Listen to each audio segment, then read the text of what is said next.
Mga kababayan, ma'am sir, this is Jam, the Filipino channel ang inyong pong lingkod. So today is April 29, 2026 at tayo ngayon ay papunta dyan sa may Milestone Executive sa may Karuhatan, Valenzuela po yan, Executive Homes sabi nakalagay dito. At dadalhin po natin yan sa may Orient Place at sandali lang po Orient Place at Vertis North, doon yan sa may Defensor Santiago Avenue, Bagong Pag-asa, Diliman, Quezon City po yan. Okay, yung magbabalik po tayo mamayang unti po. Pag nakuha na po natin sila, disclaimer lamang po ang content po natin ay kalsada at hindi ang passenger. Kaya nga naman, sakali man po na may marinig kayo mga pangalan ng lugar, pangalan ng tao, pangalan ng organizations, government or private man yan, ay wala pong kinalaman ng channel na ito at wala pong pinapatungkulan. Lahat po ng pinag-uusapan dito ay pawang dito lamang po yan sa loob at wala pong pinapatungkulan sa labas. Magbabalik po tayo mamayang konti pag nakuha na po natin sila. Samantala, makinig tayo ng mga nagbabagang balita at talakayan habang tayo ay papunta doon yan sa ating pick up area.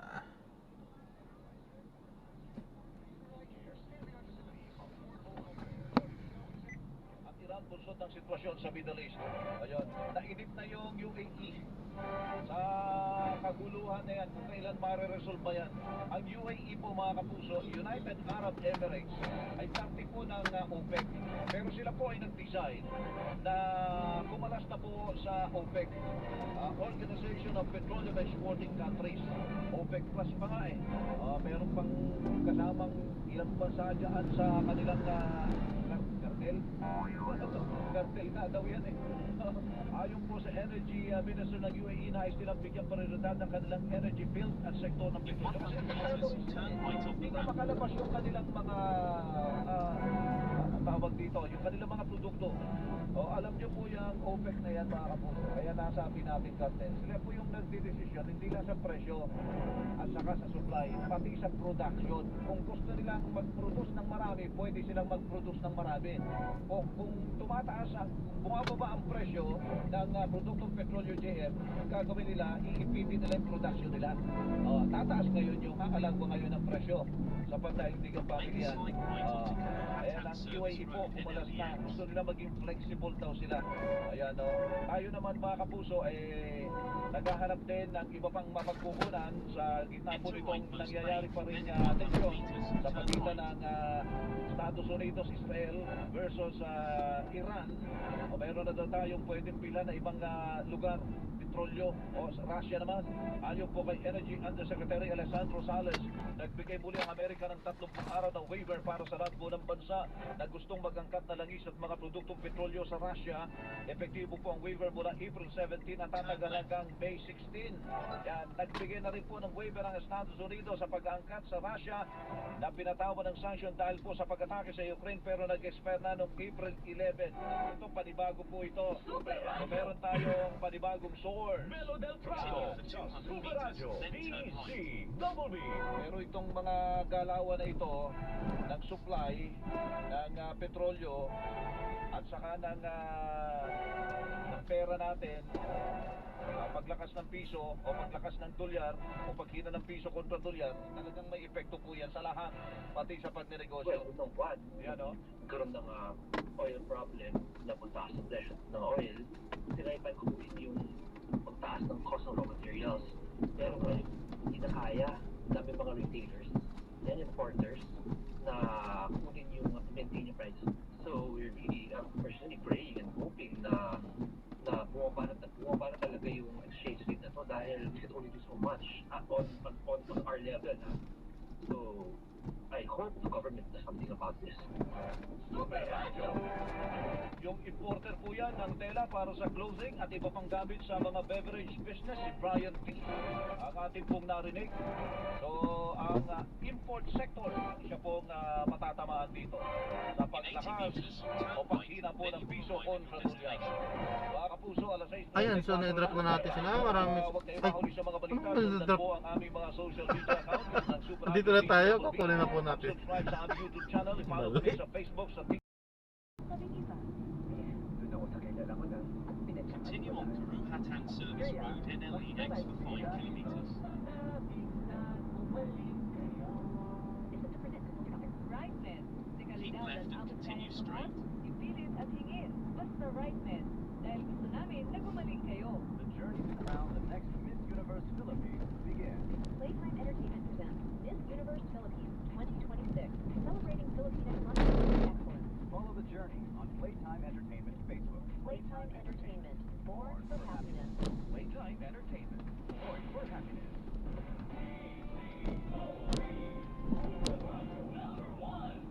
DCWB, Balitang Tama, Balitang Totoo. Alas 6:37 na po ng umaga. Mamaya po mga kapuso sa pagsapit po ng alas 10 ng umaga dito po sa Super Radio DCWB ay mapapakinggan nyo po at masusubaybayan mga kapuso ang pagpapatuloy po ng pagdinig sa House Committee on Justice at yun po ay mapapanood nyo ng live sa YouTube ng Super Radio DCWB sa mga reklamo, impeachment laban po kay Vice President Sara Duterte simula po mamaya alas 10 ng umaga. Susubaybayan nyo po ito at habang nangyayari yan sa House, sa Senado po meron ding mangyayari. May pagdinig po ngayon dun sa isang issue ang palagi nating kasama sa araw-araw. Oo, pagka bago ka matulog, ilan. Headphone, diba? Kailangan lalo mainit-in, diba? Keep left and continue straight. Pag-isip mo ng umaga, pagbukas mo ng mata, pagbukas ka ng ilaw, diba? Kasama natin ito kuryente pag-uusapan po mga kapuso. At meron pong sinusulong si Senator Bam Aquino sa Senado na sana daw ay sagutin ng gobyerno natin yung mga bayarin na hindi naman tayo nakikinabang. Yung mga subsidy po, ay sabi ko hindi naman masamang tumulong eh. Pero Diyos ko naman, opo, marami na po ang mga item sa bill ng kuryente natin. Kung napapansin nyo po dyan na may nakalagay dyan, na lahat, halos karamihan po ay tayo sumasagot. Yung mga subsidy, mga discount din sa kuryente, pinapasa natin mga consumer, mga kapuso. So, Senate Resolution numbers Keep left 375, and continue si straight. Senator Aquino, pinaimbisigan po niya sa Senate Committee on Energy ang lifeline rate at iba pang mandated electric subsidy ng mga distributor. Kaya po ng Meralco para po sa para matiyak na hindi po ipinapasa sa mga hindi benepisyaryong consumer ang implementasyon niyan. Tungkol dyan, may 4Ps pa nga, may senior citizen discount pa, may FitAll, may JAall pa. Alam niyo ba yung JAall, kung ano yun? Green Energy Auction Allowance. Kailan nagkabisa ito? Enero 2026. Iba pa ho yung FitAll, Fit-in Tariff Allowance. Ay yung FitAll po, uniform charge yan sa lahat ng mga electricity end users para supportahan ng mga renewable energy projects. Halimbawa yung wind energy, solar energy, etc. Mga kapuso, ano ha?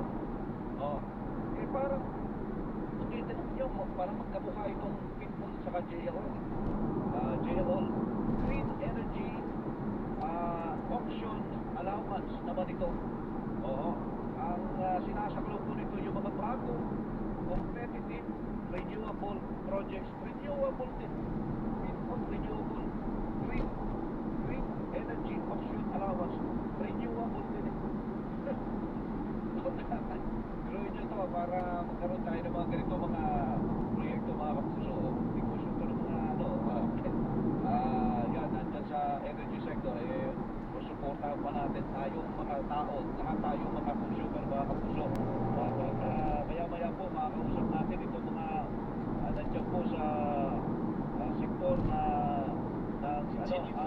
lumalaban para sa kapakanan ng mga consumer ng kuryente. So yan, kuryente.org ni Mr. Bas Umali tungkol sa mataas sa singil at iba pang bayarin na ipinapasa sa mga consumer. Nasa linya na po natin. Mr. Umali, magandang umaga po. Mr. Umali. Hello, good morning po Sir Melo. At yung ibang mga nasa ibang grupo po na tanong na rin namin eh. Kayo naman dyan sa kuryente.org ang aming tatanungin tungkol dito sa mga pasahan natin. Nagulat naman po dito, Pinero pala yung JAall 2026, ano? Hindi alam kasi ng karamihan to, basta bayad ng bayad lang po. Ang dami pala natin pinapasa, ano, pitfall, meron tayong tungkol doon sa lifeline subsidy, alam na natin yon, may senior citizen discount. Ang dami pala ito, Mr. Pasumali. Opo, sir. Opo. Totoo po yan. So ano po ang ano ba ang inyong salubin tungkol dito at dapat na bang umakyat na dito ang gobyerno natin, alisin na sa ating mga balikat itong lahat at napakahirap po ng sitwasyon, Mr. Umali. Opo. Alam niyo, Sir Melo, matagal na pong panawagan ng Kuryente.org yung magpasya po doon sa mga articles kasi po sobra po yung sapin-sapin na buwis na meron po tayo sa kuryente. In fact, meron nga po kami mga submissions po sa Committee on Energy sa House of Representatives na nagmumukahi po na tanggalin yung mga taxes, lalo na yung mga VAT, yung VAT po, VAT, na nandun po yung iba't ibang sektor ng enerhiya at sa generation hanggang doon sa distribution, hanggang po doon sa transmission. At ang nasa direktang kamay po ng ating pamahalaan na hindi na po dadaan doon sa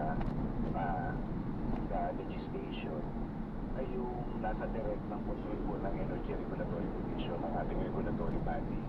Halimbawa po, kamulit na po yung Nigeria on, yung paid on, yung iba pong mga charges sa universal charges. Nasa universal charges doon po nakadalis yung mga bayarin po natin sa puro subsidy, kagaya po ng subsidy para sa senior citizen at sa lifeline rate. Doon po nakacharge lahat yun. Nandun po, yun pwede po yung decision ng directly ng Energy Regulatory Commission, lalo na sa konteksto na mataas na po yung ating singilin sa kuryente. Unang-una po, gusto po namin linawin, Sir Melo, na yung kuryente dato, hindi po kami tumututol sa pagkakaroon natin ng supply ng renewable energy. Kasi malaki po yung tulong yan kaya lang po, bakit po sa ating mga consumers sinisingit yung mga dagdag na bayarin para sa renewable energy? Yan, malungkot doon. Opo. Siyempre, papunta naman tayo doon, lalo ngayon po, na mataas ang presyo ng yung mga fossil fuel natin, yung diesel na ganyan, yung pinagpapatakbo natin doon sa mga barge, doon sa mga planta ng kuryente, lalo yung mga nandun sa lugar na malalayo, yung covered ng SPAC, SPG, under the UCME yan, yung missionary charge, ano po, Mr. Umali? Opo, correct. Alam niyo, Sir Melo, yung fuel naman po, yung oil, around 1% lang according ito mismo sa DOE. Around 1% lang naman yung component na kailangan natin para sa electricity natin. Kasi ang pinagmumulat po talaga ng electricity natin mainly ay coal. Kasi around 60% ng energy supply natin ay galing sa coal. Tapos merong LNG. Tapos meron tayong renewable energy. Tapos maliit lang po yung porsyento ng oil. Pero ito, pumalo yung presyo ng oil, apektado yung buo yung talagang ayon sa projection ng renewable ng Department of Energy, tataas na around 16% yung kuryente natin. So, ngayon, ano po yung mayroong protection pa yung mga ordinary consumers sa ganyang situation? So, yun po yung hinihiling natin sa pamahalaan natin. Kasi po, liberalize po yung ating energy sector. Privatize po lahat mula doon sa generation, sa transmission, privatize, distribution, privatize. Tapos, parang napakaliit ng control ng gobyerno sa anumang mga pagkilos ng presyo nito, lalo-lalo na apektado ito ng mga inputs na galing sa international. So, ang meron po, yung natuon po sa direktang control ng Energy Regulatory Commission. Ngayon kung panahon po na mataas po yung yung presyo at lalo pong tumataas pa, tingin ko mayroon po pwede yung direktang magawa yung Energy Regulatory Commission na hindi na siya dadaan sa legislation. Opo. Sa mga lifeline charges, Mr. Umali, yun ang binabanggit ninyo. Opo, yung kaya lang po siyempre, ngayon po, Sir Melo, nagkakaroon po ng mainit na mga usapin sa social media at sa mainstream media na parang nagkakaroon po ng mga pag-aaway yung middle class umano tsaka yung mga miyembro ng forces dahil doon ka sa cross-subsidy na tinatawag. Nasa batas naman po talaga yung pagbibigay ng discount para sa mga kababayan natin na nangangailangan Saka sa mga senior, may bago tayong Republican 9994 yan expanded senior citizens. Nakasama na sila dito sa discount. Opo, Correct po. Opo. Mr. Umali, itong generation charge, transmission charge, distribution charge, at saka system loss, may VAT ito diba? Opo, meron po. Opo. Meron. Alin dito yung mga walang VAT, yung subsidy, lifeline subsidy, wala itong VAT, ano? Dito Wala naman po. Opo, diretso na pong kinalekta sa atin yan. Opo. Yung lifeline, saka yung senior citizen. Opo. Pa-discount, direkta na pong kinalekta sa atin yan. Opo. Para ipasa po yan doon sa mga Aha. kababayan natin na considered as marginalized. Bakit naman yung system loss may VAT pa? Pinahapon lang ako, tapos may VAT pa tayo dyan. Opo. Tsaka yung feed-in tariff allowance, saka green energy auction allowance, sa computation ba niyan ay may VAT na pinapataw dyan, Mr. Romali? Nandun na po yan sa, sir. Ay, wala po kasi sa RE, na pagkakaintindi ko po sa renewable energy para po kasi encourage yung ating mga investors na pumasok sa negosyo ng renewable energy. So, mas na-subsidy Kaya meron po siyang VAT exemption. Opo. Okay, so talagang may VAT dito, generation charge, transmission charge, distribution charge, at ang malungkot, yung hindi natin napapakinabangan na ninanakaw na system loss, may VAT pala ito? Diyos Mario. Mayroon pa, oo. Naging post pa rin. Kaya tingin ko maganda rin po na maging subject yan ng nung proseso na nangyayari sa EPIRA. Kaya po, dapat po talaga makapag-participate na mahigi yung mga electricity consumers katulad natin doon sa house para mabigyan po ng input yung ating mga mambabatas. Sa Senado, iimbisigan na din daw po ito. So, ang para sa inyo, kung yan ay subsidiya at mayroon namang poder na hindi na pala kailangan dumaan sa batas yan may poder na yung ERC na alisin na muna sa pasanin natin yan. Pwede naman. Lalo sa panahon ngayong napakahirap ng sitwasyon natin, lahat ng mga bilihin mataas, pati kuryente, tumataas. Opo, Sir Meldo, kasi ayan yung mga bagay na ang mag-a-approve naman po dyan ay ERC. Yung from time to time, pwede pong i-review ng ERC, mga bayan sa mga charges na yan. At pwede nilang isustimuli yan kung makita po nila na mayroong pangangailangan. Meron naman. Talagang yun ang mga manggagawa ngayon humihingi ng dagdag na sweldo dahil nahihirapan sila sa buhay. Itong mga nangyayari ito, ang tawag nila dyan ay supervening effect, supervening situation. Ay di ba yan, ito na yun? Tingin ko yun. Kaya po, ang maganda po, kami po, inihiling namin sa government na magkaroon po tayo ng safety net sa mga ordinary consumers na para kung hindi po ito pwede sasabihin lang nila na wala kang magagawa dyan kasi nagkaroon ng inflation Tumaas na katali kasi sa dolyar yung pambili natin ng oil, ng coal. Makatali sa dolyar, wala kami magagawa.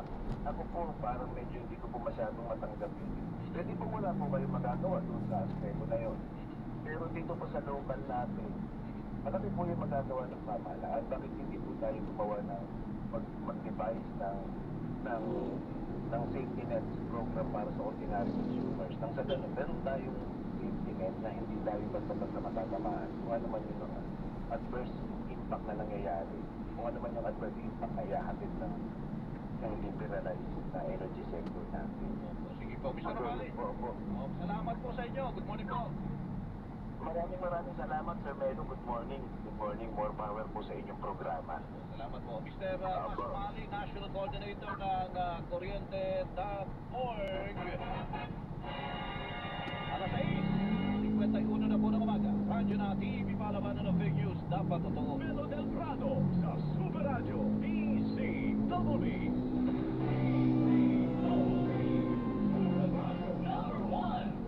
DCWB, Balitang Totoo. Huwag tayong miskin. Ating kubalin agad. Pero din mas magiging musting malayo sa sakit. Ang yakap ng PhilHealth, programa ng gobyerno na nagbibigay ng libreng pagpapapulis sa mga lab test. Kaya payakap ng PhilHealth. Yakap ng PhilHealth. Basta iba tayo pa.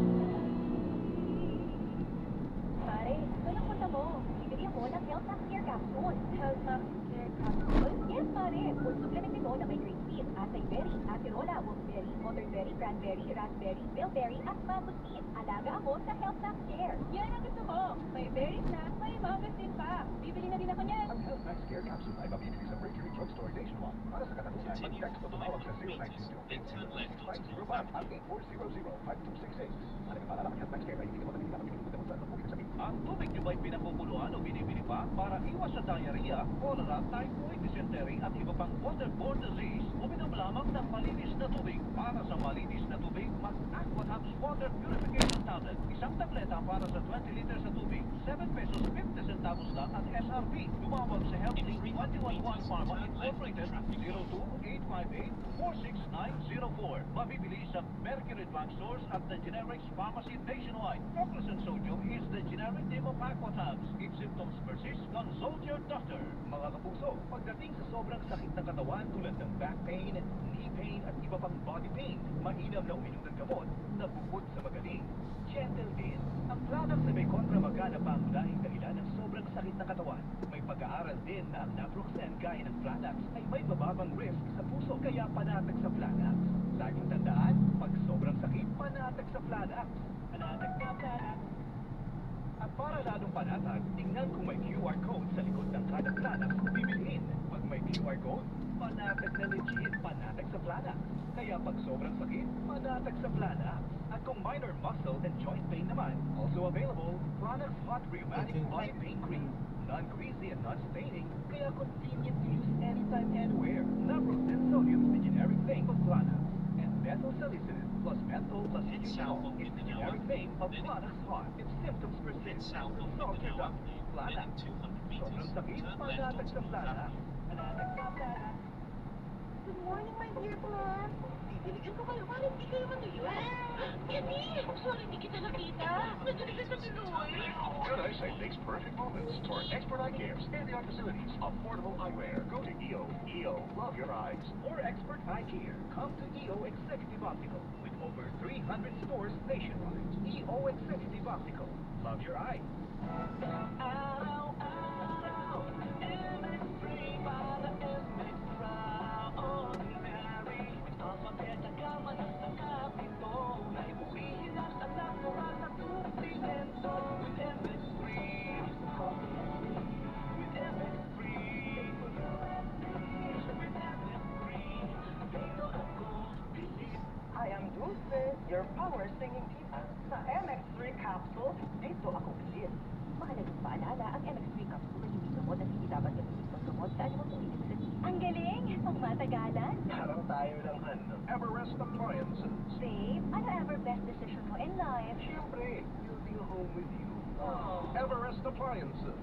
Health, wellness, energy saving. Everbest from Everest. Everest Appliances, bringing quality and wellness close to home. Health, wellness, and energy saving. Everbest from Everest. Ang tubig nyo ba'y pinakukuluan o binibili pa para iwas sa diarrhea, cholera, typhoid, dysentery at iba pang waterborne disease? Uminom lamang ng malinis na tubig. Para sa malinis na tubig, mag-Aquatabs Water Purification Tablet. Isang tableta para sa 20 liters na tubig, 7 pesos 50 centavos lang at SRP. Tumawag sa Healthlink 211 Pharma Incorporated 02-858-46904. Mabibili sa Mercury Drugstores at the Generics Pharmacy nationwide. Proclus Sodium is the generic name of Aquatabs. If symptoms persist, consult your doctor. Ako si Nina Ortiz, taga Davao. Nung una, sobrang hirap ng kalagayan ko. May problema ako sa kidney at madalas pang tumataas ang high blood ko. Minsan natatakot ako, baka kung ano na ang mangyari sa katawan ko. Pero may nagrekomenda sa akin ng Easy Care. Uminom ako araw-araw at pagkatapos ng 3 buwan, malaki ang naging pagbabago. Mas magaan ang pakiramdam ko, mas nakakakilos na ako ng maayos. At ang blood pressure ko, normal na ulit. Maraming salamat sa Easy Care. Malaking tulong ito sa buhay ko. Subukan ang Easy Care. Isang herbal supplement na makakatulong sa pag-aalaga ng kidney at kalusugan. Available na sa Mercury at Pagsusulit Liga. Ano paalala ang Easy Care?